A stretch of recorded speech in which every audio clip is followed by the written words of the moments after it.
who says he will no longer hide the truth. Bob Lazar claims our government captured alien spaceships, UFOs, and keeps them in a secret warehouse. And that's not all. Bob says Uncle Sam hired him to figure out how they fly. If you're skeptical, you have plenty of company. Lazar has been questioned and criticized.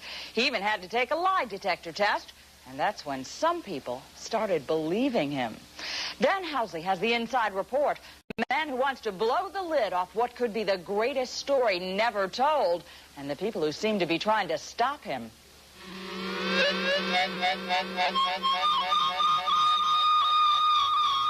Strange lights over Las Vegas, within view of tourists and gamblers along the city's Casino Row. What are the odds these are alien spacecraft out for an evening spin? Or would you bet they're simply standard aircraft, or worse yet, some kind of hoax? Before you decide, take a look at another shot on this home video, where what does appear to be an aircraft strays into view along with the lights. Strange things like this have been appearing over the Nevada desert for years. The answer to the mystery may lie in the sprawling Nevada nuclear test site just north of the city, in a place called Area 51. Area 51 is known by other names: Groom Lake, Dreamland, the Skunk Works. It's an isolated military facility where the U.S. develops its most top-secret projects. The U-2 spy plane was developed here. So was its replacement, the high-flying Blackbird, along with the current stealth aircraft and Star Wars. But there are some who believe these formerly secret projects are nothing compared to what's currently under wraps. Not too many people live out here in the remote sections of the Nevada desert, far from the lights of Las Vegas. But here, on the edge of the secret U.S. government test facilities, people have been seeing strange things for years. Some of them talk about it, a lot of them don't. But no one who has actually worked on the test site has ever talked about what goes on there. No one, that is, until now. They are actively and have in their possession alien spacecraft, and they are actively undergoing analysis. And flying them? And flying them. Bob Lazar is an engineer and physicist who says he worked on flying saucers for the U.S. government at Area 51. He drew these sketches of one of 9 different saucers he says the government has in a secret warehouse. Lazar gave the saucers each names according to their various shapes: Top Hat, the Sport Model, the Jello Mold. Called in to help figure out how they work, Lazar says the saucers are powered by an antimatter generator, fueled with an element which he says could only have come from another planet. They set up and produce their own gravitational field. Just as the Earth holds all matter down, they produce that same field, but out of phase, and it repels itself.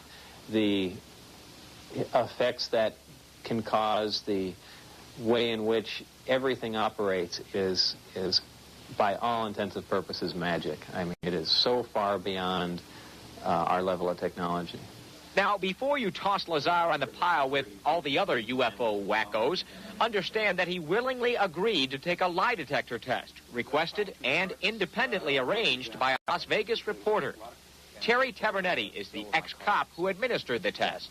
If he's lying, he ought to be in Hollywood, because he gave absolutely no physiological indications of attempting deception. Lazar says he was referred to his government job by Dr. Edward Teller, the renowned scientist who helped develop the atomic bomb. But in a rare interview with Inside Report, Teller insisted he doesn't know Lazar, or at least doesn't remember him. I think it appears that someone's trying to wipe him out. George Knapp is the Las Vegas TV reporter who first aired Bob Lazar's amazing claims. He says he ran into unusual problems just trying to look into Lazar's background. Though Lazar claimed to have once worked at the Los Alamos National Laboratory, government officials denied they knew anything about him. But when Knapp came up with a phone directory listing Lazar's name, Los Alamos grudgingly admitted he had spent some time there. Officials at the hospital where Lazar was born even denied the simple fact he was born there, until Knapp tracked down the doctor who delivered Lazar. I find Bob to be credible, and the main reason is because the story hasn't changed. It's stayed From the beginning, it's been the same. It hasn't expanded like some of these UFO tales you hear. It's been the same. And we've been through a lot of different interview sessions, many on camera, many more off camera. And it stayed exactly the same, consistent. But even inside the community of UFO believers, there are many who are skeptical of Bob Lazar's claims. Nuclear physicist Stanton Friedman says Lazar may indeed be the real thing. But he says he can also believe Lazar might be a hoaxer, or worse yet, a government agent spreading false stories designed to cover more important secrets. I find Bob Lazar as somebody who isn't silly, who doesn't say totally stupid things, who comes across well. But I certainly, until I get verification, cannot endorse the legitimacy of what he is saying. Bob Lazar says he quit his job working on the government saucers when his bosses began harassing him because he was letting others in on the big secret. But now that others are greeting his claims with skepticism and outright hostility, he says he wishes he just kept his big mouth shut. Lazar says he never took the idea of breaking security lightly. He just wanted to let the world in on a story he says we all should have been told. Why keep a secret about probably one of the most important events in history, that there's been contact from an alien civilization? It's a significant event in history, more significant than anything. Could be. We'll see. Well, this is... Not really. I was the co-anchor of the 5 o'clock news with Paula Francis, and our newscast back then featured a nightly interview segment. The guest we had scheduled for that day bailed on us at the last minute, so I placed a call to famed aviator John Lear because he'd been telling me he knew someone who'd been hired to work at an ultra-secret military base near Groom Lake. We had no idea the interview would still be of interest 30 years later. There's really no way I can prove it without revealing my identity and getting myself into more trouble than I have already. Exactly what's going on up there? Well, there's several, actually 9 flying saucers, flying discs that are out there of extraterrestrial origin, and they're basically being dismantled. Some are, well, in various stages of completion, built from other parts, and they're being test flown and basically just analyzed. The interview had been set up at the last minute. Dennis, whose real name is Bob Lazar, met our news unit in front of the home of John Lear, put on a microphone, then sent shockwaves through UFO circles. Lazar recalls what was going through his mind at the time. It was a very frightening moment. It was certainly not a comfortable thing to do. Within days, the story of the Dennis interview had traveled around the world. Busloads of the saucer curious descended on the outskirts of Area 51. The little town of Rachel became a hub of ET enthusiasm, and the search was on for the true identity of the man in the shadows.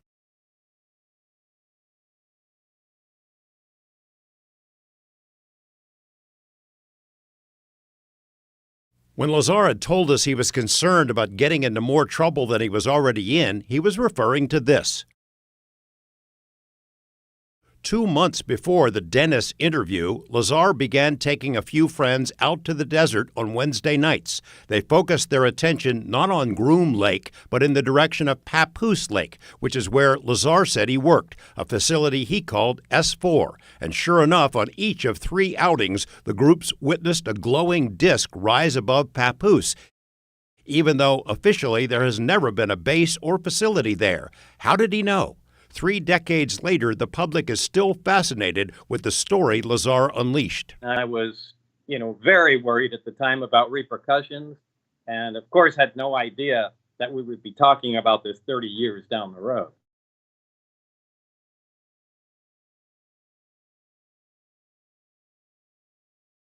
Good evening. This is John Lear, and today is March 22nd, 1989. We're standing just about 8 miles due east of Groom Lake, Nevada, the super government secret test site. And just a few minutes ago, we saw one of the government extraterrestrial UFOs fly over there. We all watched it for about 7 or 8 minutes. Right here I have my Celestron scope. It's 8 inches. And I had it focused in for about 15 seconds and saw for myself that in fact it was a disc. We're going to stay here for another couple hours here to see if we can show you folks an actual extraterrestrial flying saucer being flown by the government. So if you just stand by, and we'll be looking over that mountain, which is where they are. They also come over here, which is over at Bald Mountain. There's some lights over there which you can't see, but there are a number of trucks. We don't know whether they're looking down here or what they're doing up there, but we managed to get in here. We're standing on public land. It's completely legal where we are. And if you'd like to come here later in the show, we'll tell you exactly how to get here. Well, you can mention who's with you, John.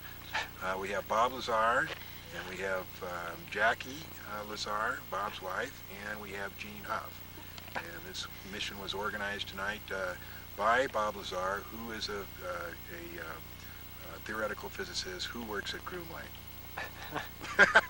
And is also a dead man at this point. We're having this on film that he wrote it. All right. I'm happy. You want your name on there that you're a physicist. We're out here with the late Bob Lazar. Damn it.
Look at it now. Not bright enough for me to get the sun of a hold on, right here.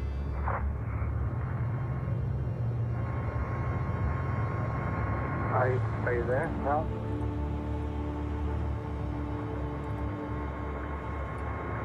It is bright right now.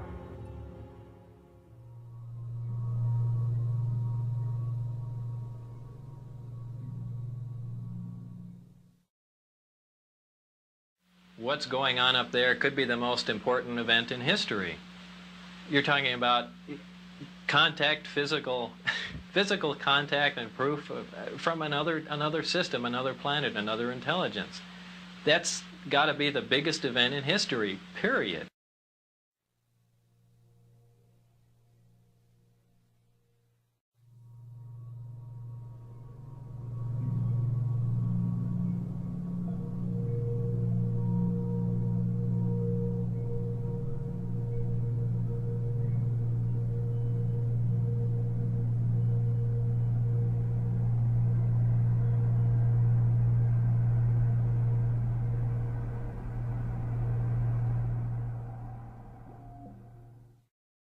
That whoever is running the show up at S4 is perpetrating a fraud on the American people and on the scientific community. We intend to have much more about this story, about the operation up there, on Monday and beyond. This is by no means the end of this series of reports.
skies.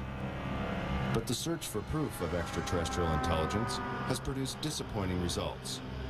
The best so-called evidence has only been a few photographs and film clips. But now, all that's about to change. Since 1985, more than 15 million Americans have reportedly witnessed unidentified flying objects. But despite the seemingly overwhelming evidence, mainstream science has chosen to ignore the subject.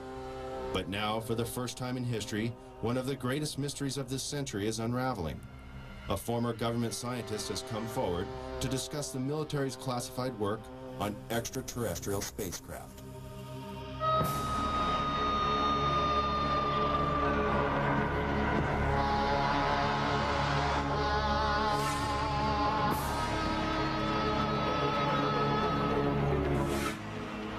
The end of World War II and the invention of the atomic bomb signaled a new era of international mistrust. Since the earliest days of the Cold War, which coincides with the Roswell incident and the start of the modern UFO era, the military has been especially secretive about its advances and achievements, while always searching for the perfect weapon or super sophisticated tool of espionage.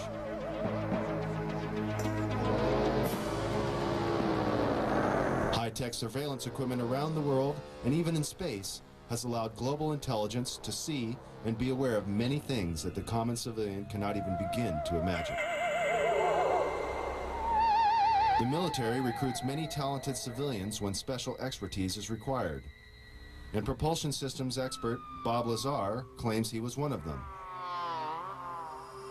In this exclusive interview, he gives his detailed account of his employment with the Department of Naval Intelligence at the top-secret facility known as S4, where, according to Bob, he was hired to work on recovered alien spacecraft.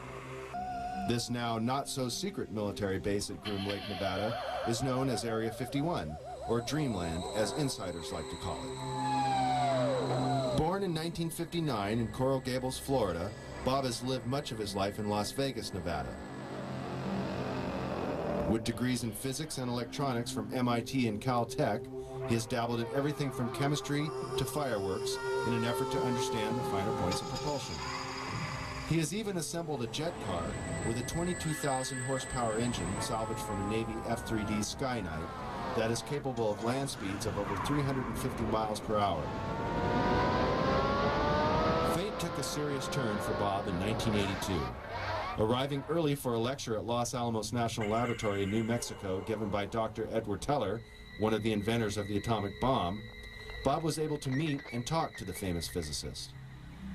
Coincidentally, Dr. Teller was reading the local paper, The Monitor, with a featured front-page article on Bob, and the two struck up a conversation. Later, Bob sent Dr. Teller his resume for consideration, and soon after, Bob was hired by the Los Alamos National Laboratory. This Los Alamos-based directory lists Bob as an employee. By 1989, Bob was brought into the top-secret program at S4 known as Project Galileo. In the following interview, Bob reveals many details of this amazing experience.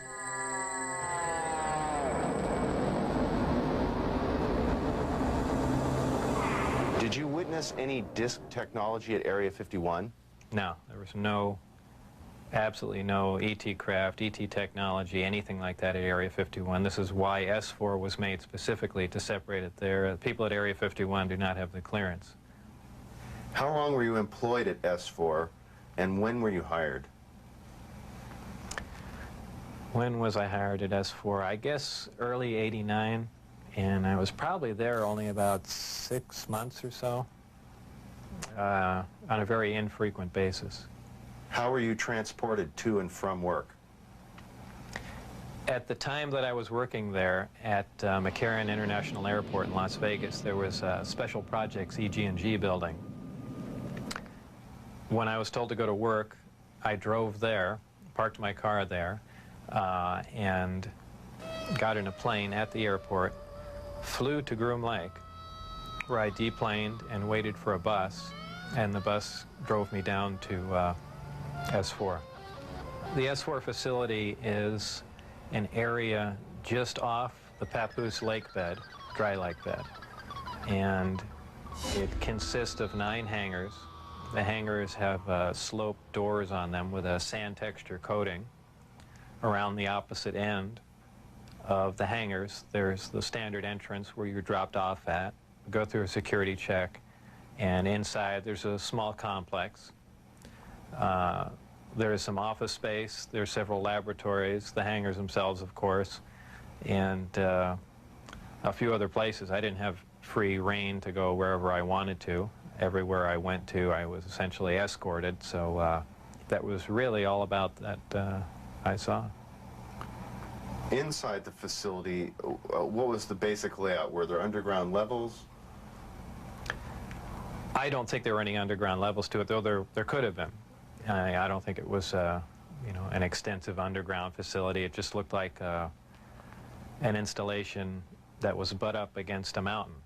And, you know, I didn't see any evidence of any stairs going down, elevators, or, but like I said, I don't know. There could have been, and I just might not have been permitted in those areas. It's difficult to really surmise how long it had been operational. Everything did look fairly new. By that I mean I don't think this installation was there in the early 70s.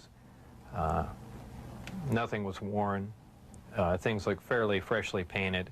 So, you know, as a ballpark guess, I would say it would really surprise me if the installation was older than 5, 7, 10 years, something like that. His burden is killed in the project. What exactly happened there? Allegedly, obviously, I didn't see this, and I don't know it to be fact, but this is what I was told, that I was hired to replace one of a couple people that were killed while working on one of the reactors from one of the crafts. Apparently, they, for whatever reason, cut open an operating reactor, and the device exploded, killing both of them. The scientists that were killed there, allegedly the detonation from the explosion was fairly large. It would have rivaled a small tactical nuke. So it was done at the Nevada test site, and it was to be passed off as an unannounced nuclear test. Did you have any direct contact or communication with aliens? No, not at all. Tell us about the briefing files. Under what conditions did you gain access to them? I was put into the briefing room with 121 or 22 briefings, and really was just told to sit and read through them. I think they were there just to mainly educate me on what was going on. They weren't a complete in-depth explanation on everything else, but just essentially a brief synopsis on some of the other projects that were going on there. Supposedly, the information, now this isn't something that I determined, it's something I was told, that the crafts originated from a planet that orbited the Zeta Reticuli star system. Zeta Reticuli 1 and Zeta Reticuli 2 are two stars of a binary star system. The craft allegedly came from there. One or two autopsy photographs I saw dealt with just a small photograph, a bust shot essentially, just head, shoulders, and chest of an alien where the chest was cut open in a T fashion and one single organ was removed. The organ itself in the other picture was cut and vivisectioned essentially. Showing the different chambers in there. This was totally unrelated to anything I was doing, but from that photograph it looked like what you see in UFO lore as the typical gray. So how tall it was from what I could see, I couldn't tell because I only saw a portion of the photograph, but if everything else you see is correct, I would imagine it was 3.5 or 4 feet tall. But there again, you know, all I had to see was a photograph, and you know, I didn't have much to go on. What was the incident in 1979 that brought the alien exchange program of information to a halt? Again, this was a story that was relayed to me, and allegedly what happened in '79, there was some sort of information exchange going on where there were actual live aliens at the facility, and at one particular point there was an area where some security personnel went to enter. And apparently, because of not the sidearms, but the bullets in the sidearms, from what I understand, if they would have entered the area, the bullets would have detonated. And supposedly one of the creatures tried to stop the security personnel from entering the area, and a fight ensued. And the bottom line from the altercation was that the security personnel, I don't remember how many were involved, but were all killed, and they died of head wounds, and that's all that I heard of that story. What was your job description at S4? My official job description was a senior staff physicist. I don't know if I actually had that position when I was there, because I was there so infrequently. I wasn't supervising anyone, so that was the official position I was hired under. But whether or not I actually acted in that capacity, I don't know. What was the size of the staff working on Project Galileo? Well, there were 22 people employed there totally. And that was specifically for the Galileo project? No, for the entire project. Oh, I see. There were 22 people with majestic clearance.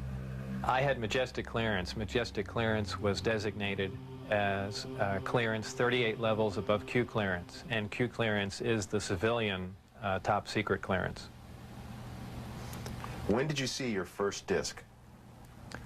The first disc I saw, I believe it was the second, or I think it was the third time I was up there.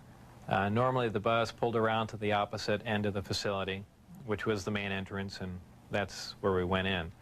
On this particular occasion, it pulled up to one of the hangar doors, which were normally closed, and the last one was open. We came out, and I saw the disc in the hangar.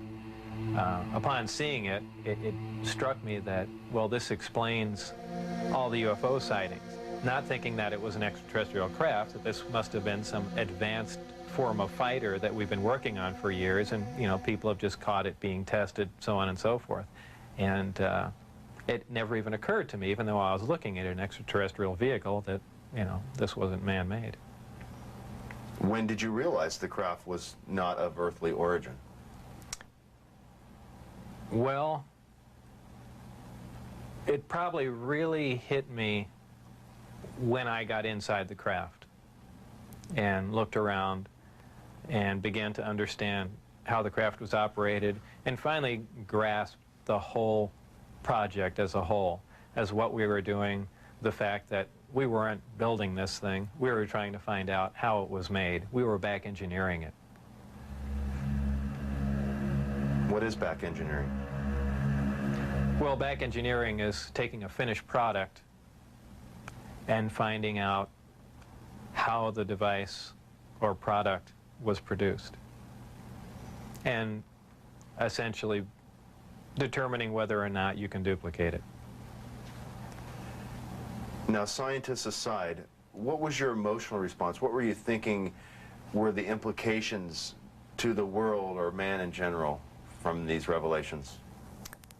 I really didn't think about implications of that sort. As far as emotionally, people have asserted that, boy, that must have been the most exciting time in your life, and that's not the way it was. When I first got to look inside the craft, all I can say, it's an ominous feeling.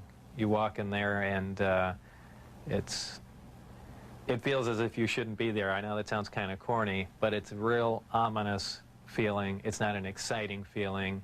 It brings up a whole lot of questions in your mind. Well, where did this come from? And you know that they won't give you the answers to the whole story, but it's that's the only way I can describe it. Let's go, people! Lift.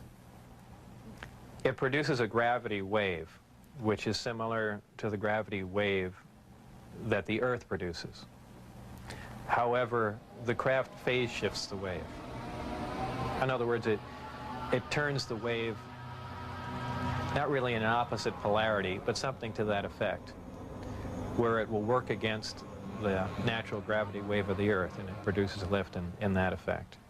Is there any internal protection for the crew? Does the craft generate a gravitational field inside the craft itself? Well, the craft generates its own gravitational field. Being inside that field essentially doesn't shield you, but essentially you're in, and this is a terrible way to say it, almost in a different realm, because you're now influenced only by that gravitational field. For instance, people wonder how a craft like this can make a turn at such high speed, a 90-degree turn, when they would imagine people slamming up against the wall or something to that effect. Well, that really wouldn't happen. Inertia would have no effect. You're in a distortion, and don't forget that gravity distorts time and space, so really nothing is going to influence you while you're in there. Describe the gravity amplifiers for us and some of their different operating configurations. There are 3 amplifiers. The craft can operate on a single one, can lift off the ground.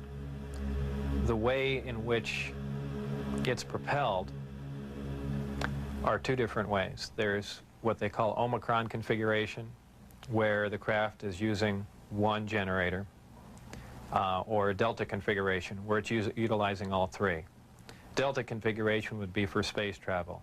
Essentially, the craft will tilt up on its side, as opposed to a science fiction movie where you see a flying saucer moving around. The craft will tilt up on its side, focus the 3 gravity generators to a single point, and move through space that way.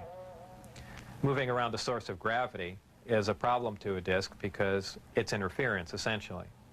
So what they do is they work with that interference to their benefit. They'll use one gravity generator to lift the craft off the ground.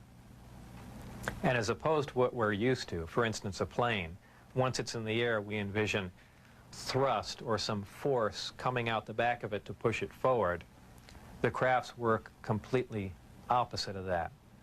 What they do is once they're hovering in the air, they'll swing the gravity, 2 remaining gravity generators up in front of them and create a distortion, essentially a downhill.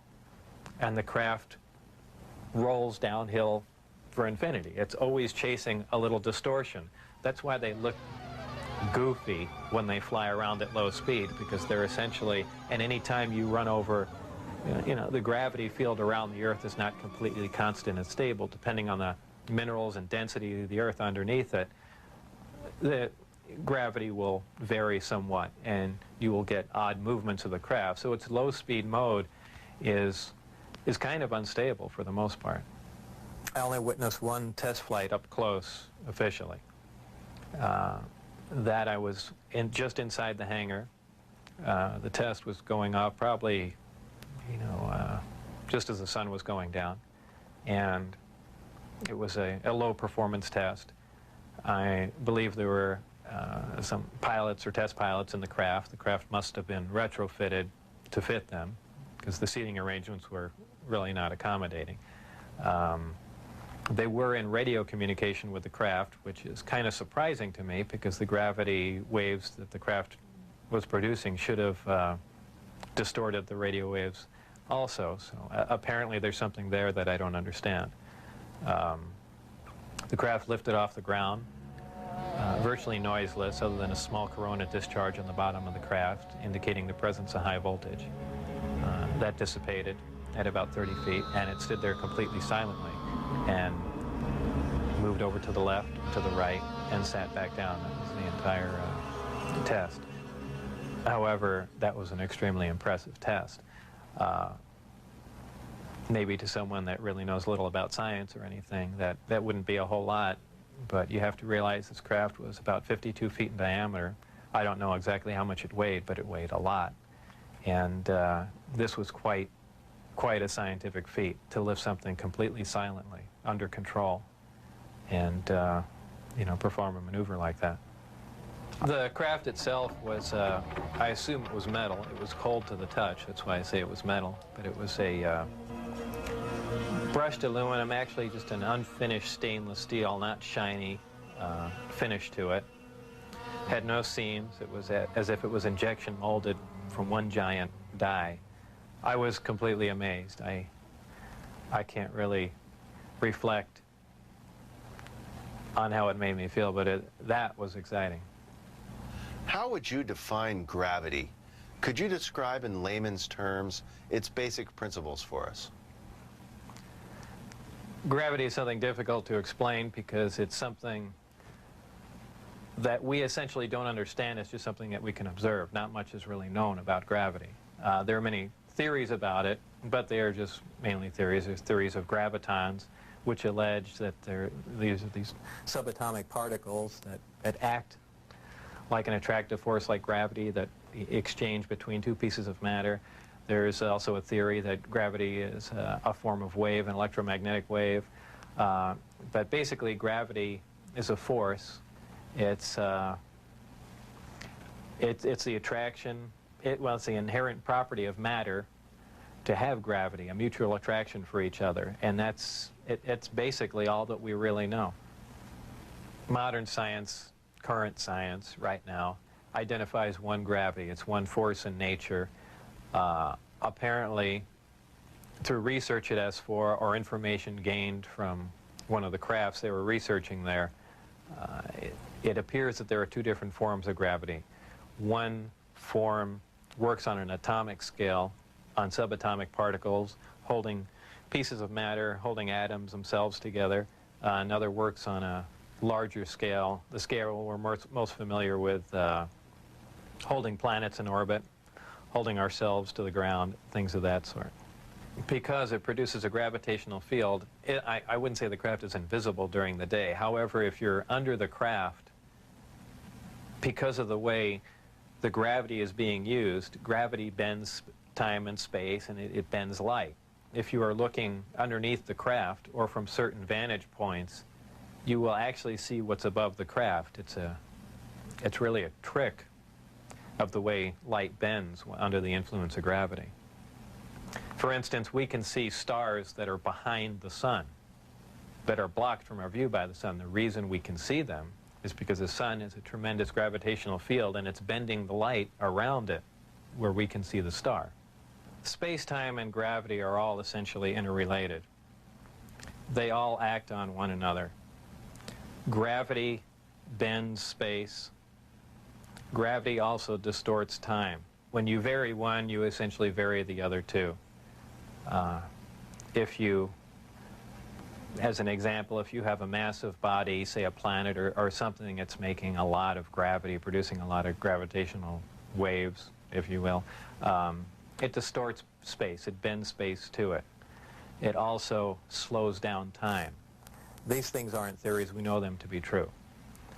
We cannot artificially create this because we can't create gravity. But this is how they're all interrelated.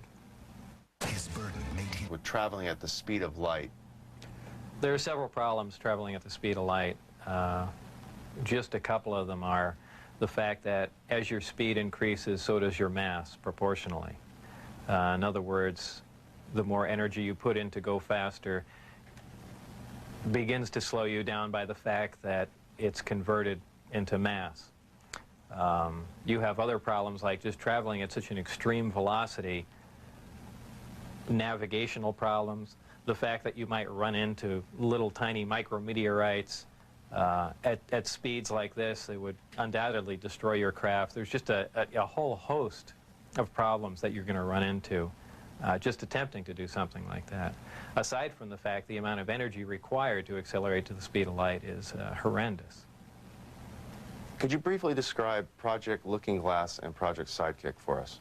Project Sidekick was another project going on with Galileo. Galileo was the project that I was involved in.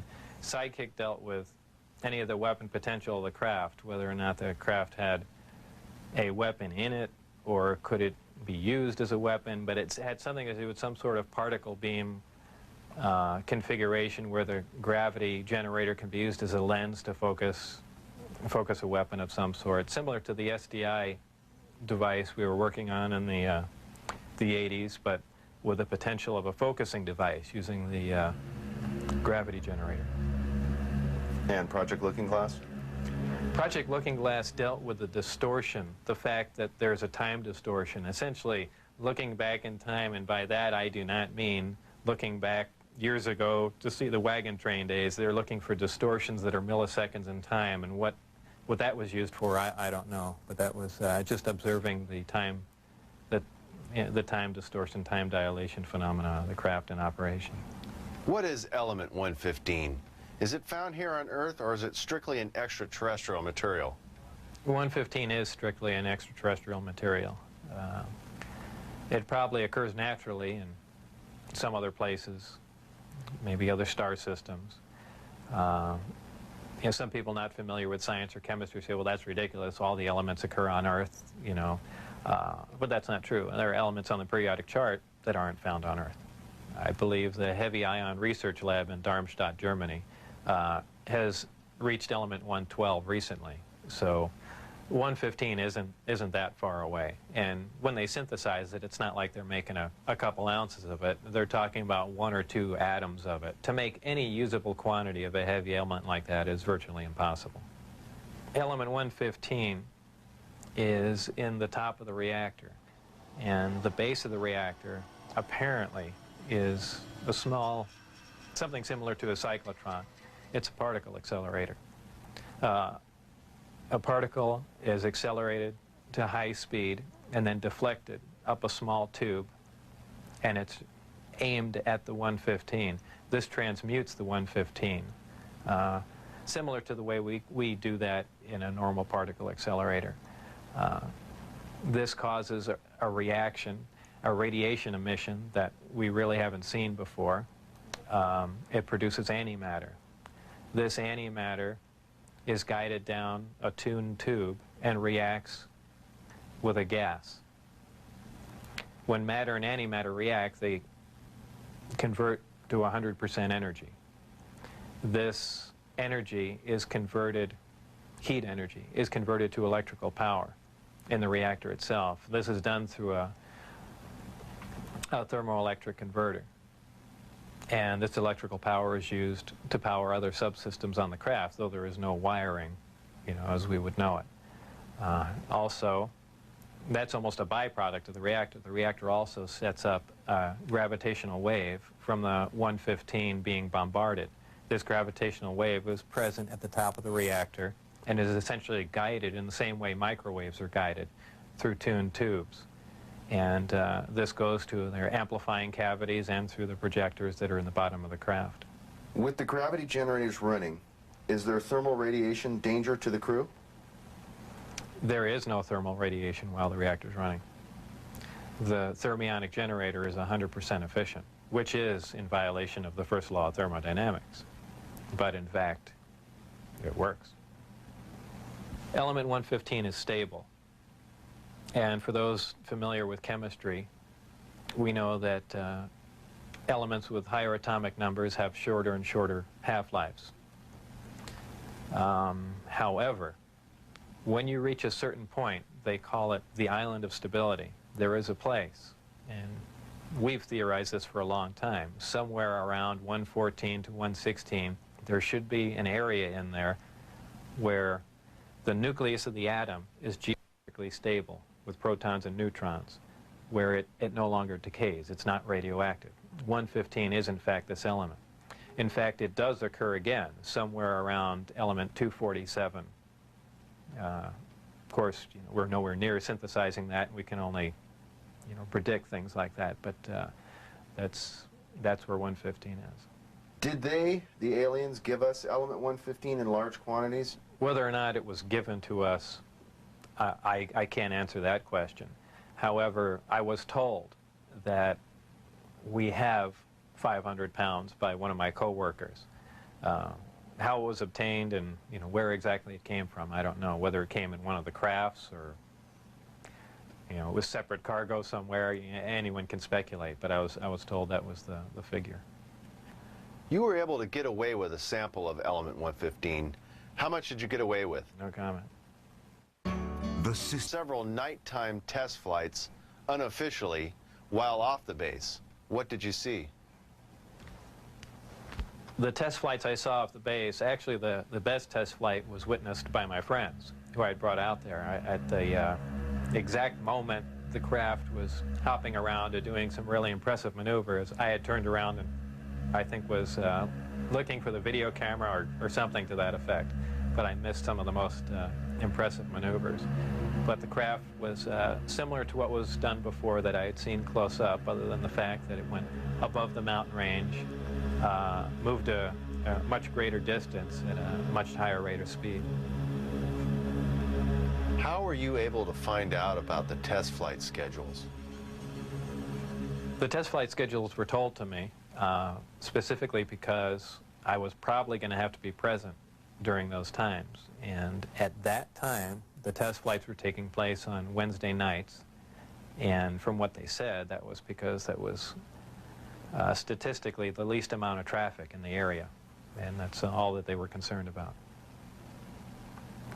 Does the propulsion system release any sort of discharge or exhaust? There was a high voltage discharge on the bottom of the craft, but as far as there being an exhaust, there was none. Why do they appear as glowing balls of light in the night sky? Well, that's kind of the same reason why a neon light or a fluorescent light lights up. What you're dealing with is a high energy source in essentially a gas atmosphere, oxygen, nitrogen. And when you apply enough energy to a gas molecule, they emit photons, they emit light. And I don't think it's anything, it's really a byproduct of how the craft operates. When it's emitting that much energy, the gas surrounding the craft emits light. The same reason why lightning is visible. You have a huge electrical discharge, and the gas emits light in the form of lightning bolt. If you were going to see one of these crafts at night operating, it would appear really as a glowing ball or just a bright light in the sky from a distance. Even close up, you'd see a glowing halo around it. This is typically what you'd see in your normal UFO sighting, if you've heard them a lot. However, keep in mind that lights in the sky are caused by much more common things than flying saucers.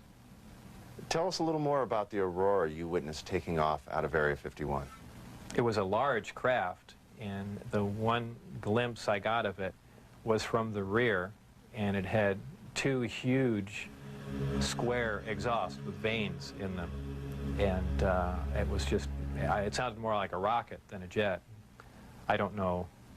I even think he did mention that it was liquid methane powered, but there again, you know, working on the disk technology, I really could care less what was rolling around at Area 51, but it did catch my eye.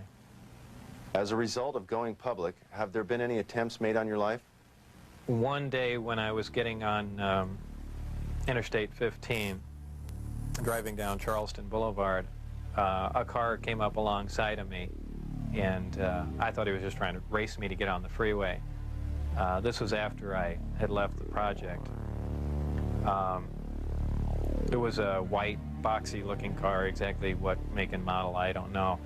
But I accelerated to get on the freeway to go fast, and there was a gunshot, and the back of the car was hit, and I skidded off into the median.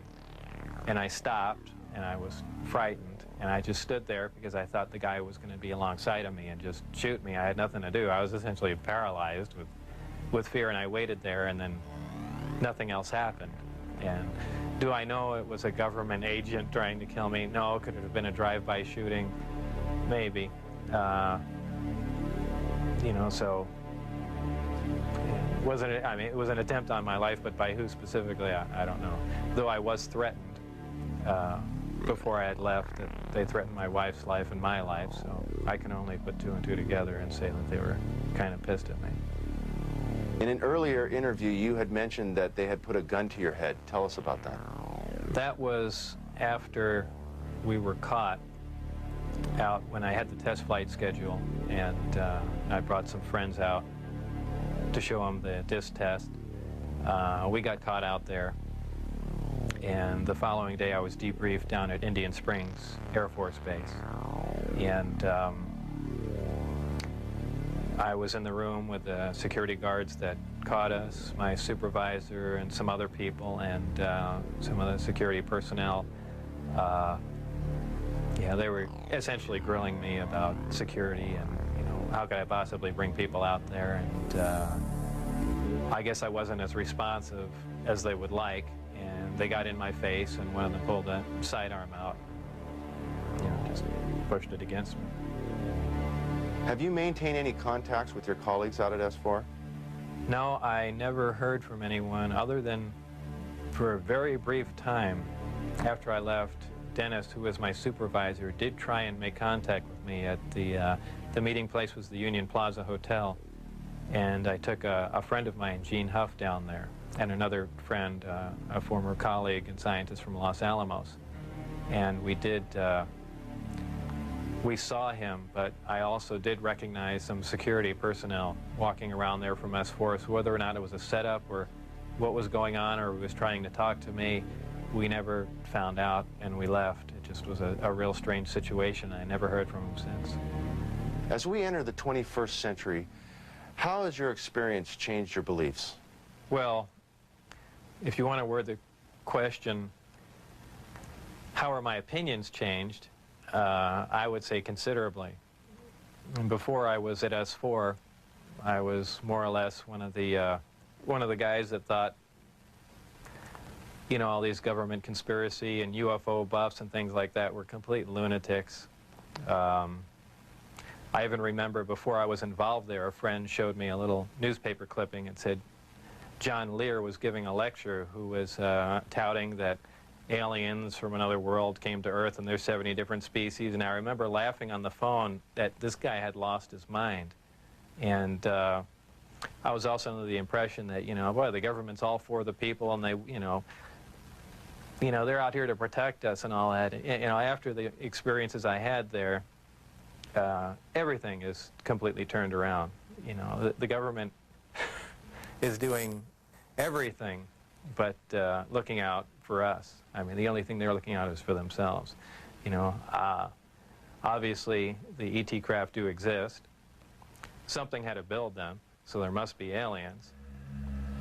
And since there are and the craft are there must be some sort of factory and an entire civilization somewhere. And if in fact that is true, and it apparently is, then there must be others. Actual crafts and technology from another world. And that's probably the most important event in history. It kind of moved from science fiction into reality in my mind. And it really just, I guess, opened my eyes. Let's go! Whether or not we can duplicate them. If we can understand what a device is or how something operates or what its physical makeup is, that's great. But if we can't duplicate it, it's useless to us. So there's really two phases to the project going on there. It's understanding what we're looking at, and then once we understand it, is can we duplicate it with earthly materials and earthly technology? And, you know, unless we've got a handle on both of them, all that technology is useless to us. And if it turns out we can't do that, all we have is one single prized possession that we have to take care of, and that's it. After all that's been said and done, would you do this over again? What would you do differently? I would probably have played along for a longer time. I would like to have known a little bit more about the technology and probably kept quiet if I could have. And possibly never have said anything. I almost wish I had done that. You know, it's it's really only caused headaches and problems. But I believe if I was given the opportunity again to go back in time and redo it, I think I pretty much would have just shut up and gone along with the program. I would have much preferred that instead of the Navy or whoever it was that hand-picked a few renegade scientists here and there, that they turn it over to some more qualified people. Obviously, I was not the most qualified person on a propulsion or field propulsor or anything of that sort. I was just some guy. I mean, they could have picked, I could have named 10 or 12 other guys that were more qualified than me. But, you know, if they turned it over to the scientific community and not just a couple guys here in the United States, I mean, you need a large group of people in a large lab to research what's going on there, not a little quiet installation. It's the security itself that prevents them from getting anywhere. I mean, they never do work hand in hand. You can't have a military mind. Science itself must communicate. You have to have a free exchange of ideas. That's how things progress. And when you clamp down on a security system like that, where you work in isolated groups and ideas cannot be exchanged, you don't get anywhere, and that's the problem they have. What does the future hold for Bob Lazar? Well, I'm not really involved in any of that stuff anymore. That's kind of put behind me. I have my own businesses that I work at, some computer graphics, some consultation, other technical jobs, radiation detectors, and a few other things like that. So really I just go about my life, and that's, you know, something that happened that was fantastic, and it's over, but it's kind of hard to shake it loose, but eventually I will, and that'll be that. I think all the surveillance and everything stopped. I don't think anyone's bothering to monitor me. I've said everything that I know. It's been all over the place, so it's kind of a done deal. As far as whether or not there are any craft out there, I believe, you know, they were out and gone in probably the late '89, early '90, and the only thing people see now out there are, you know, either flares or planes coming into land, but that's about it. Did you have an interest in flying saucers or science fiction in general as a child? I was never interested in flying saucers as a child. Science fiction, you know, I watched Star Trek, I guess, with everyone else back then, but for the most part, yeah, I didn't even believe in flying saucers up until I was employed at S4.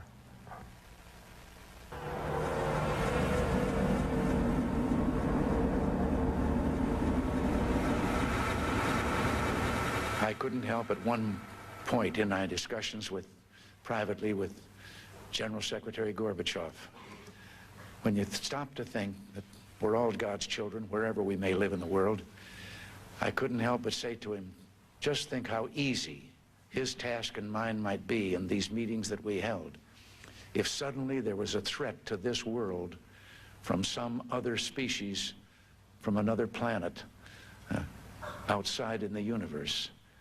We'd forget all the little local differences that we have between our countries, and we would find out once and for all that we really are all human beings here on this earth together. Well, I don't suppose we can wait for some alien race to come down and threaten us, but I think that between us we can bring about that realization. Thank you all. God bless you all.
Hi, I'm Bob Lazar.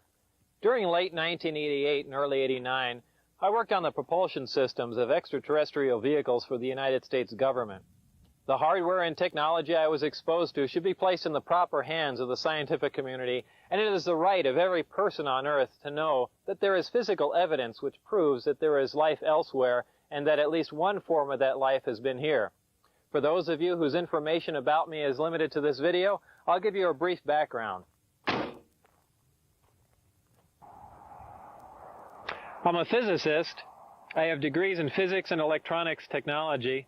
I worked in a number of scientific programs, some of which required top secret and above top secret security clearances, of which the most easily verifiable is my early 1980s job here at the Los Alamos Mason Physics Facility in Los Alamos, New Mexico.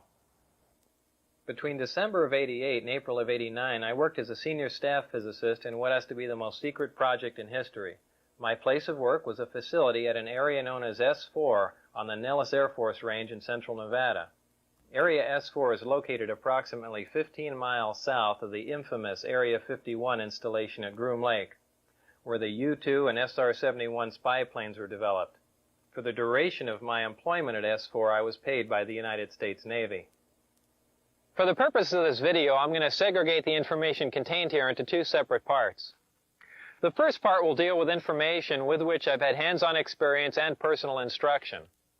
In other words, not only did I read briefings and not only was I taught the theories of these technologies, but they are demonstrated for me and I know they are true and accurate.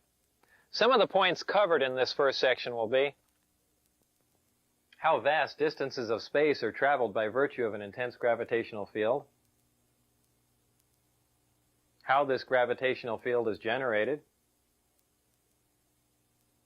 what the power source is and how it functions, and general information about disks and the project at S4. The second part of this will deal with subjects on which I've read supporting information, yet for the most part, I had no other way to corroborate the information or ascertain its accuracy. When we get to part 2, it'll be obvious why proof of some of this information could not be conclusive. Some of the points covered in this second section will be information about the beings that brought us this technology, and how these beings have historically interacted with man. I've been prudent in selecting what to expose here, and I think that some of this information should not be made available to the general public. This information is being conveyed to you as it was to me, with the exception that in most cases I've simplified things for those of you with non-scientific and non-technological backgrounds. So let's begin. At the beginning of this first section, I'm going to give you 3 short science lessons, and once you've learned them, you'll not only know more about interstellar travel than almost anyone else in the world, but you'll know the actual method another civilization has used to travel from another star system to the planet Earth. Now, during the course of this, I'm going to have to relate information that I've learned at S4 to information that we're already aware of. And when I say we, I mean the general mainstream scientific community. So as not to waste too much time explaining established scientific facts and theories, when I say we know this or we know that, please feel free to consult any qualified scientist, professor, or science teacher to have them explain my statements to you. One of the most predominantly asked questions is, how is it possible to cross vast expanses of space without exceeding the speed of light? Or how can you travel in reasonable time and economy between points that are light years apart? Now keep in mind that the speed of light is 186,000 miles a second, which translates into roughly 669 million miles an hour. And a light year is a distance traveled in 1 year at the speed of light. Proxima Centauri, which is the star system nearest ours, would take 4 years to reach traveling at the speed of light. So up until now, when we've examined the requirements to travel these distances, we've always had to consider the problems of traveling at a speed near the speed of light. This poses problems with propulsion, navigation, fuel capacities, and even when you consider the effects of acceleration on space-time, which include time dilation, mass increase, length contraction, and a whole host of other things, it quickly becomes evident that this type of travel would require a level of technology that man has not yet achieved. The truth of the matter is that traveling these distances does require a level of technology that man has not yet achieved. But it has nothing to do with flying in a linear mode near the speed of light. We know that the shortest distance between 2 points is a straight line, so in our universe we've always assumed that the fastest way from point A to B was to travel in a straight line at the speed of light. Well, the fact is that when you're dealing with space-time and you enjoy the capability of generating an intense gravitational field, the fastest way from point A to B is to distort or warp or bend the space-time between point A and B, bringing point A and B closer together. The more intense the gravitational field, the greater the distortion of space-time and the shorter the distance between points A and B. Most of us think of space-time as the void or as nothing. And remember, it wasn't that long ago that man considered the air in our atmosphere to be nothing. Yet with time, we've become aware of the elements and properties of the air in our atmosphere. Well, indeed, space-time is an entity, and one of its properties is that it can be distorted or bent by a gravitational field. We know that gravity bends or distorts space-time and light by virtue of the fact that we're able to see stars which we know should be blocked from our view by the sun. Referring to the graphic here, the solid line denotes the position of a star that's located behind the sun, and the dotted line shows its position as viewed from Earth.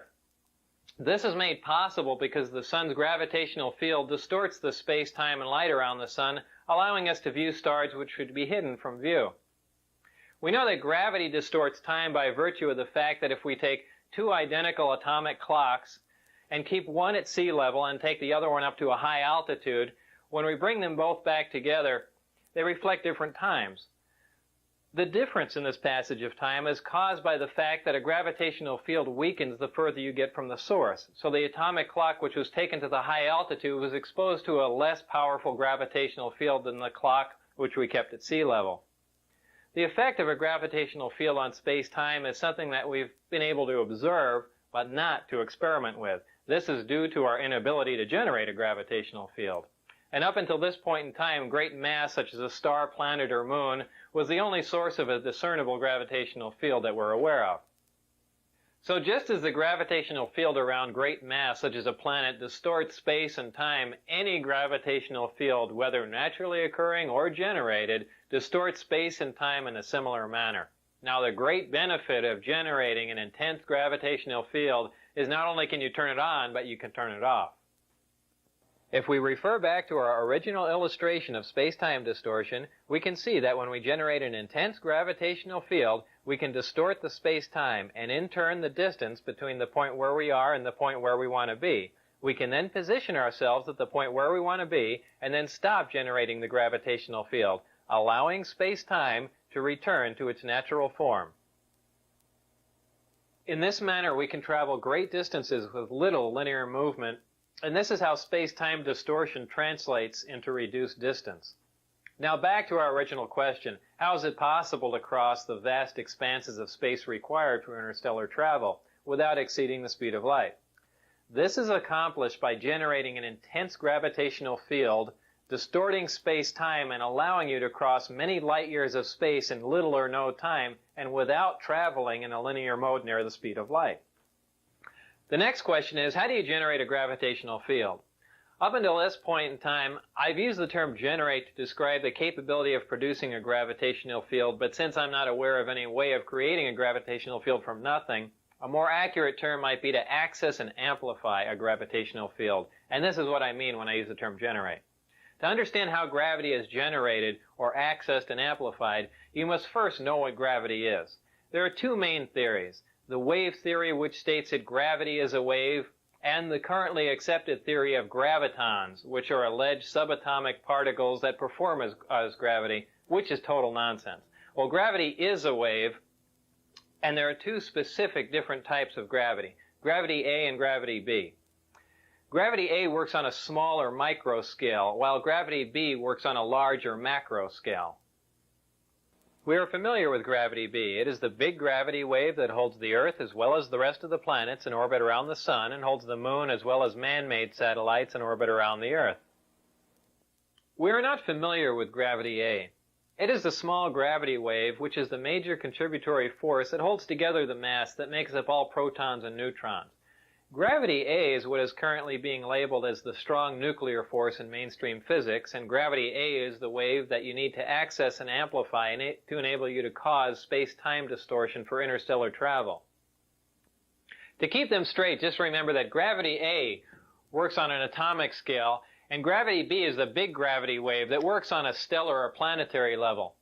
However, don't mistake the size of these waves for their strength, because gravity A is a much stronger force than gravity B. You can momentarily break the gravity B field of the Earth simply by jumping in the air.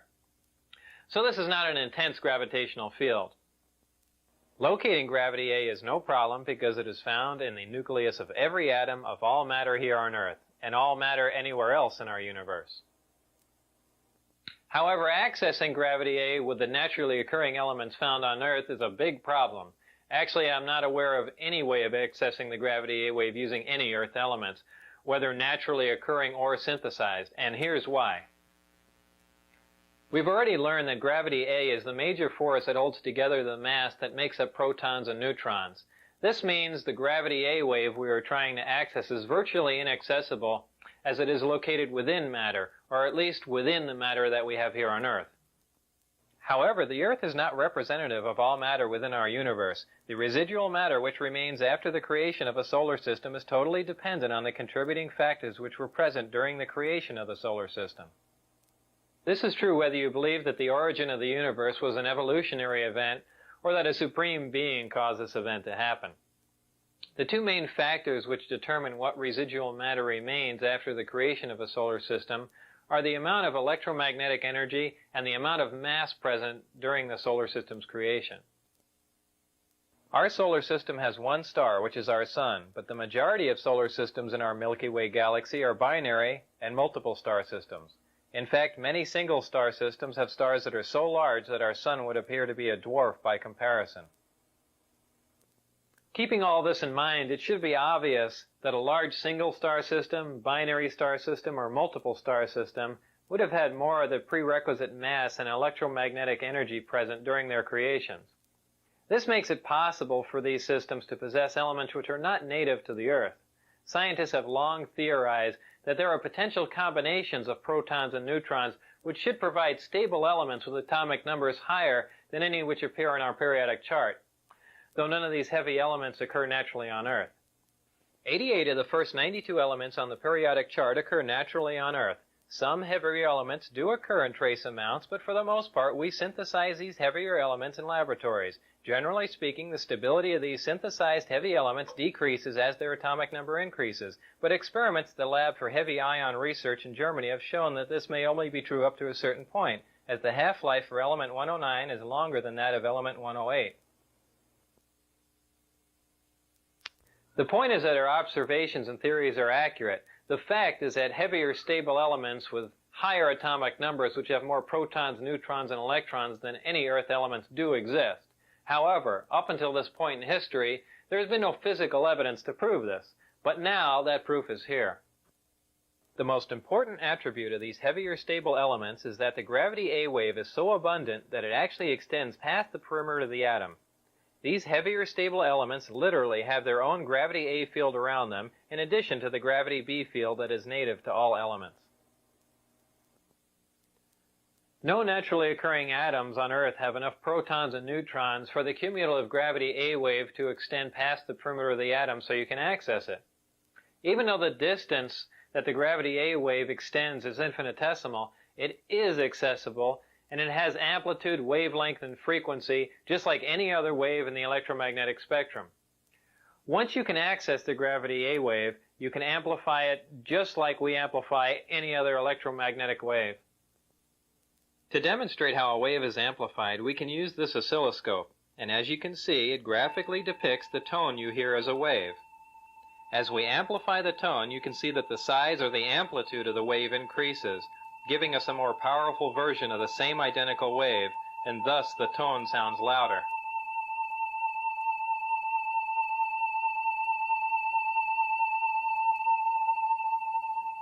In like manner, the gravity A wave is amplified and then focused on the desired destination to cause the space-time distortion required for space travel.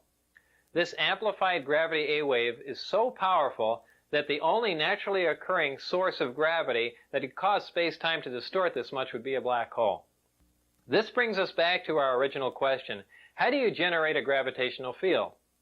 You must have access to an element which is heavy enough for the gravity A wave to extend past the perimeter of the atom. Then you can access and amplify it for space-time distortion.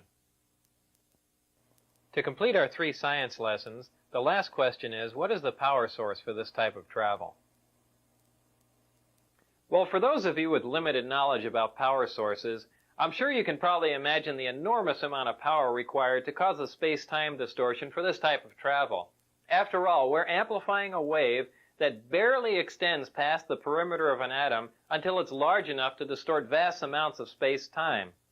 For those of you with extensive knowledge about power sources, I'm sure it's probably even more puzzling as to how it's possible to have a compact, lightweight, onboard power source that can provide this much power. For everyone to understand that, I need to further explain a couple of things we briefly touched upon in the last question. If you remember, I said that for the most part, we synthesize or create heavier elements in accelerators, and their stability decreases as their atomic number increases. So what does this all mean? Well, we synthesize these heavier, unstable elements by using more stable elements as targets in a particle accelerator. We then bombard the target element with various atomic and subatomic particles. At this point, transmutation occurs, making the target element a different, heavier element.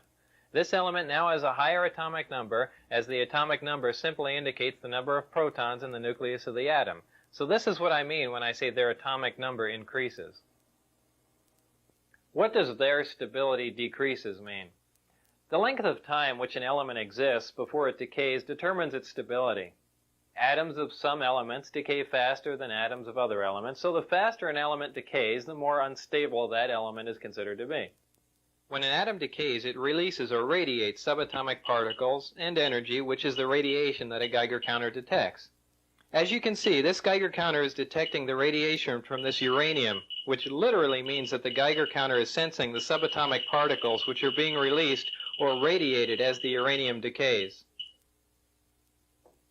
Those elements in which nuclear radiation can be consistently detected are radioactive elements. These heavy elements, which we synthesize in particle accelerators, are of the radioactive variety, and they decay very rapidly. Since we're only able to make a few atoms of these elements, and because they decay so rapidly, we're not able to observe much about them. This is what I mean when I say their stability decreases.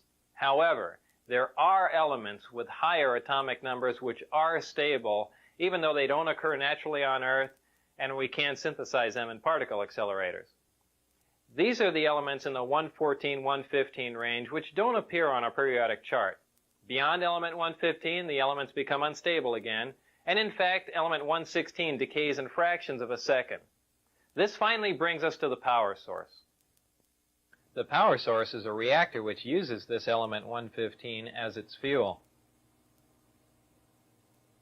In this reactor, element 115 is used as a target and is bombarded with protons in a small particle accelerator. When a proton plugs into the nucleus of an atom of 115, it increases its atomic number and becomes an atom of element 116, which, remember, decays instantly. What element 116 releases as it decays, or what it radiates, is antimatter. What is antimatter? Antimatter is the exact counterpart of matter, which has a charge and a spin that is in the opposite of all matter. When combined with any matter in our universe, antimatter reacts and completely converts to energy. And remember, the rapid conversion of matter to energy is what we generally call an explosion. To demonstrate the explosive power of antimatter, let's pick a random area where an atomic bomb might explode. Oh, let's say Iraq. And for demonstration purposes, let's say an atomic bomb would explode, for instance, in, Baghdad. Well, if one of our older atomic bombs exploded in Baghdad, the area of total devastation, which is indicated by the red dot on the map, would be approximately 2 miles. This would be caused by a fission reaction in which less than 1% of the nuclear material is converted to energy. Most of you are familiar with the bombs that were dropped on Japan in World War II. This is the same bomb that was dropped on Nagasaki August 9, 1945. About this same time, Dr. Edward Teller, who's known as the father of the hydrogen bomb, figured out that a nuclear fusion bomb was possible. Fusion would release even more energy and cause an even bigger explosion from the same amount of nuclear material. Much to Dr. Teller's dismay, the Japanese surrendered, we never dropped the hydrogen bomb, and Dr. Teller's been in a bad mood ever since. But if a hydrogen bomb containing the same amount of nuclear material as the Nagasaki bomb were to explode in Baghdad, the area of total devastation would be approximately 20 miles. This would be caused by a nuclear fusion reaction, which again, less than 1% of the nuclear material actually converts to energy or explodes.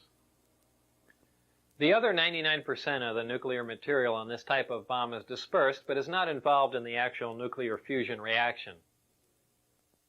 Now, if a bomb was made with the same amount of nuclear material as the Nagasaki bomb, and that material was antimatter, when that bomb exploded in Baghdad, the area of total devastation would include parts of Africa, Europe, and Asia, with the exact area of total devastation being very difficult to calculate.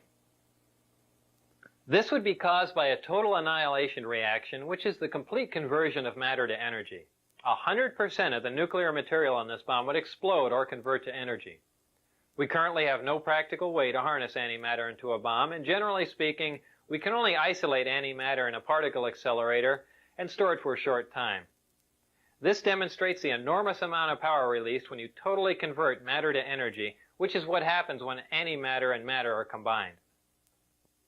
So back to our power source. Inside the reactor, element 115 is bombarded with a proton, which plugs into the nucleus of the 115 atom and becomes element 116, which immediately decays and releases or radiates small amounts of antimatter. The antimatter is released in a vacuum into a tuned tube, which keeps it from reacting with the matter that surrounds it. It is then directed towards a gaseous matter target at the end of the tube. The matter and antimatter collide and annihilate, totally converting to energy. The heat from this reaction is converted into electrical energy in a near 100% efficient thermoelectric generator. This is a device that converts heat directly into electrical energy. Many of our satellites and space probes use thermoelectric generators, but their efficiency is very, very low. All of these actions and reactions inside of the reactor are orchestrated perfectly like a tiny little ballet. And in this manner, the reactor provides an enormous amount of power. So back to our original question. What is the power source that provides the power required for this type of travel? The power source is a reactor which uses element 115 as a fuel and uses a total annihilation reaction to provide the heat which it converts to energy, making it a compact, lightweight, efficient onboard power source. I've got a couple of quick comments about element 115 for those of you who are interested. By virtue of the way it's used in the reactor, it depletes very slowly, and only 223 grams of 115, which is just under half a pound, can be utilized for a period of 20 to 30 years. Element 115's melting point is 1740 degrees Celsius. I need to state here that even though I had hands-on experience with element 115, I didn't melt any of it down, and I didn't use any of it for 20 to 30 years to see if it depleted. So we've learned how space-time is distorted by a gravitational field. We've learned how that gravitational field is generated, and we've also learned where you get the power to accomplish all of this. Now it's time to link all we've learned in our science lessons to the vehicle that utilizes all of this technology. And a few years ago, I never thought I'd hear myself say this, but that vehicle is a disk, which is generally referred to as a flying saucer. I had at least partial views of the 9 different disks out at Area S4, but the one I'm going to describe to you now is the one in which I not only saw 2 of the 3 interior levels, but I also saw it fully functional in flight. And no, unfortunately, I didn't get to go for a ride in it. This particular disc appeared to be in excellent condition, and because of its sleek appearance, I nicknamed it the Sport Model. The Sport Model is about 16 feet tall and 40 feet in diameter. The exterior skin of the disc is metal, which is the color of unpolished stainless steel. The Sport Model sits on its belly when it's not energized. As you can see, the hatch is located on the upper half of the disc with just the bottom portion of the door wrapping around the center lip of the disc.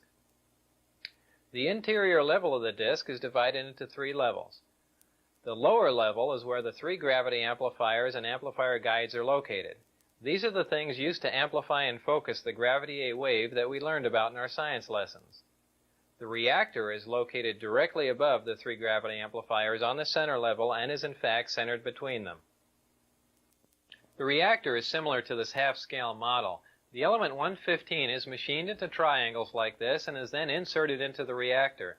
This piece of element 115 is the source of the gravity A wave as well as the target that is bombarded with protons to release the antimatter, both of which we learned about in our science lessons. The center level of this disc also houses the control consoles and seats, both of which were too small and too low to the floor to be functional for adult human beings. The walls of the center level are all divided into archways. At one point in time, when the disc was energized, one of the archways became transparent and you could see the area outside of it just as if the archway was a window. After the panel had been transparent for a while, a form of writing, which was unlike any alphabetic, scientific, or mathematical symbols I've ever seen, began to appear on the transparent archway. And I was never informed as to how all of this was achieved, not that any of that would have required alien technology. I was never given access to the upper level of the disc, so I can't enlighten you as to what the porthole-like areas are, other than I can assure you that they're not portholes. Now, before I go any further about the disc, I'm going to show you where and under what circumstances I saw it tested. My job in this program was to be part of a back engineering team. Back engineering is the act of taking a finished product and tearing it apart to find out what makes it tick. The goal in this program was to see if the technology of the disc could be duplicated with Earth materials. When I went to work, I was flown from McCarran Airport in Las Vegas to Area 51, which is a highly secure government base on the Nevada test site. Area 51 is located about 125 miles north of Las Vegas near the Groom Mountains and the Groom Dry Lake bed. From Area 51, I was bused to an even more highly secure facility located about 15 miles south of Area 51 called S4. S4 is situated at the base of the Papoose Mountains by the Papoose Dry Lake bed. The airspace around S4 is restricted, and if any unwelcome aircraft strays into the outer sector, they radio the pilot and instruct him or her to leave. If that pilot continues and strays into the middle sector, jets will be scrambled to escort the intruding aircraft out. If for any reason whatsoever that aircraft penetrates into the inside sector before jets can be airborne, ground-to-air missiles will neutralize the intruder. The moral of this story is don't try and fly into S4. The S4 installation is built into the mountain, and the 9 hangar doors are angled at about 60 degrees. These doors are covered with a sand-textured coating to blend in with the side of the mountain and the desert floor. As you can see in this representation, my ID badge had a white background with 1 light blue and 1 dark blue diagonal stripe in the upper left-hand corner. At the bottom of the badge, there were letters and numbers designating various areas, including S4. On my badge, there was a star punch through S4. The back of the ID badge was dark blue with a vertical mag stripe running down one side. The hangar that housed the sport model was like a typical airplane hangar with the exception of the angled doors that I mentioned before. The hangar was equipped with typical tools and extensive electronic equipment. It also had a machine with an X-ray emblem on it and an overhead crane rated at 20,000 pounds. Equipment in this hangar was marked with a black number 41 with a white circle around it. It was outside of this hangar that I saw the sport model tested. Now, when the disk travels near another source of gravity, such as a planet or moon, it doesn't use the same mode of travel that we learned about in our science lessons. When a disk is near another source of gravity, like Earth, the gravity A wave, which propagates outward from the disk, is phase shifted into the gravity B wave, which propagates outward from the Earth, and this creates lift. The gravity amplifiers of the disk can be focused independently, and they are pulsed and do not stay on continuously. When all 3 of these amplifiers are being used for travel, they're in the delta configuration, and when only one is being used for travel, it's in the omicron configuration. As the intensity of the gravitational field around the disk increases, the distortion of space-time around the disk also increases. And if you could see the space-time distortion, this is how it would look. As you can see, as the output of the gravitational field from the amplifiers becomes more intense, the form of space-time around the disk not only bends upward, but at maximum distortion actually folds over into almost a heart shape around the top of the disk. Now remember, this space-time distortion is taking place 360 degrees around the disk. So if you were looking at the disk from the top, the space-time distortion would be in the shape of a donut. When the gravitational field around the disk is so intense that the space-time distortion around the disk achieves maximum distortion and is folded up into this heart-shaped form, the disk can't be seen from any vantage point, and for all practical purposes is invisible. All you could see would be the sky surrounding it. The program out at Area S4 consisted of 3 projects: Project Galileo, Project Sidekick, and Project Looking Glass. Project Galileo dealt with gravity propulsion and was the source of all the information you've learned in this first section. Project Sidekick dealt with a beam weapon that had a neutron source and was focused by a gravity lens. Project Looking Glass dealt with the physics of seeing back in time. Now, I was not personally involved with the hardware of Project Sidekick or Looking Glass, and those projects are beyond the scope of this video. So this brings us to the end of this first part, in which I'm presenting to you as fact. At this point, we begin our second part, which is the section that contains what I call excerpts from the government Bible. I call it that because, as you can tell from part 1, there's a small segment of the United States government that makes scientific and technological judgments from a knowledge base that is not available to the general public. If the following information is true, the United States government also makes judgments on a historical, philosophical, and even theological level from a knowledge base that is not available to the general public. These are excerpts from some of that information. As part of my indoctrination into the program at S4, I would randomly be taken into a small room which contained a table, a chair, and 120 or so briefings in blue folders. I'd be left there to read for varying amounts of time, usually about half an hour. These briefings contained a wide spectrum of information, mostly relating to aliens and alien technology. These reports appeared to be an overview of alien information which can be used to brief scientists from any field about the scope of the whole project, and not just their specific field of endeavor. The overview of Project Galileo was accurate. I read the overview and later witnessed evidence which proved it to be accurate. So it is possible that scientists involved with other projects could have seen evidence that these other overviews were also accurate, but I can't make that assertion. To me, these reports were simply words on paper. So to keep from saying allegedly and supposedly in every sentence, I'll relay this information to you as I read it, since I've already put this disclaimer on it. This technology that you've learned about thus far was brought here by some alien beings from the Zeta Reticuli 1 and 2 star system. These stars are located in the constellation of Reticulum, which can only be seen from the southern hemisphere. Zeta Reticuli is a binary star system, which means it has 2 stars, and is located approximately 30 light years from Earth.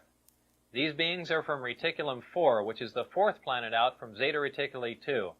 This is the way star systems were referred to in these reports. They simply designate the name of the star and the number of planets from the nearest to the furthest from the star. For instance, our Sun was designated as Sol, and the Earth was referred to as Sol 3 because we're the 3rd planet out from the Sun. A day on Reticulum 4 is 90 Earth hours long. The beings are 3 to 4 feet tall and weigh 25 to 50 pounds. They have grayish skin and large heads with almond-shaped wraparound eyes. They have very slight nose, mouth, and ear positions and are hairless. Any dates in the information regarding these beings were written in a 6-digit number which began with 1623. Since I had no idea what the 6-digit number was for the present year, I had no way of calculating when these beings arrived, or at least arrived this time. These beings said that they had been visiting Earth for a long time and presented photographic evidence which they contended was over 10,000 years old. There was an exchange of hardware and information in Central Nevada until 1979, at which time there was a conflict which brought the program to an abrupt halt. The beings left, but were to return at a 1623 date, and I don't know what that date is. With the remaining hardware and information, the U.S. government started the back engineering program. In May of 1987, some scientists took an antimatter reactor to an underground blast facility on the Nevada test site to perform an experiment. Unfortunately for them, their experiment required them to cut the reactor open, which resulted in their deaths. This explosion was explained to others at the test site as a previously unannounced low-yield underground nuke test. I was hired in December of 1988 to replace one of these men. These beings conveyed information about the capability of affecting the human brain to anesthetize the human body. This is done without any physical contact from a remote source. For this anesthesia to be accomplished, the brain has to be in a relaxed state similar to that required for hypnosis. If the brain is subject to any external stimulation like stimulant drugs or loud music, this manipulation of the nervous system is ineffective. These beings said that man was the product of externally corrected evolution. They said that man, as a species, had been genetically altered 65 times. They referred to humans as containers, yet I don't know what we're containers of. As I'm sure you now know, it was impossible for me to corroborate the information in this second section. And obviously, if this information is true, the ramifications are far-reaching, and you don't have to be a nuclear physicist to figure that out. So before I bring this to an end, there are a couple of questions I should address for you. The first one is, how did I get into this program? While working at Los Alamos National Lab in 1982, the local newspaper did a front-page story on a jet car I had built. Coincidentally, Dr. Teller was giving a speech in Los Alamos that same day. We met and had a short chat about the jet car, and I later listened to his speech. I never met Dr. Teller again, but in 1988, when I decided to re-enter the scientific community, I sent him a resume and inquired about a job. Dr. Teller responded by telephone and told me that he was no longer active, but just functioned in a consultant capacity. He gave me the name of a contact to call in Las Vegas. I made that call, and things progressed from there until I got into the program. I never got a chance to ask Dr. Teller if he remembered me from Los Alamos, so I don't know if that was a factor or not. If you use nuclear fuel and not the fossil, nuclear fuel is feasible. But whether these great velocities are feasible, which are interesting, if you ever want to get there, let's start. That is an important question. And that's about all I can say. All I have time to say. and what specifically the fuel will be, I think it might be fission, more probably fusion. And it won't come soon. Is there any other nuclear reaction besides fission and fusion that you know of? No. Is there anything such? Look, please, you try to explore the things about which I only will have to tell you it is not interesting, it's a waste of time. Above plutonium or uranium? Look, it is, in my opinion, not interesting. I don't intend to answer it. If you ask me that question on camera, I will shut up. I will sit silent. You're not going to get an answer out of me on that. Okay. And if I ask you on camera if you know Bob Lazar, can you just say no? I will sit silently.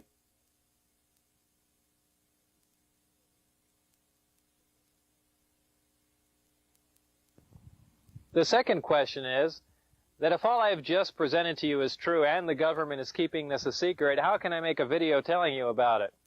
Well, the bottom line is, if there are any repercussions from making this video, it would simply confirm that what I told you is true. So what you do with this information is up to you.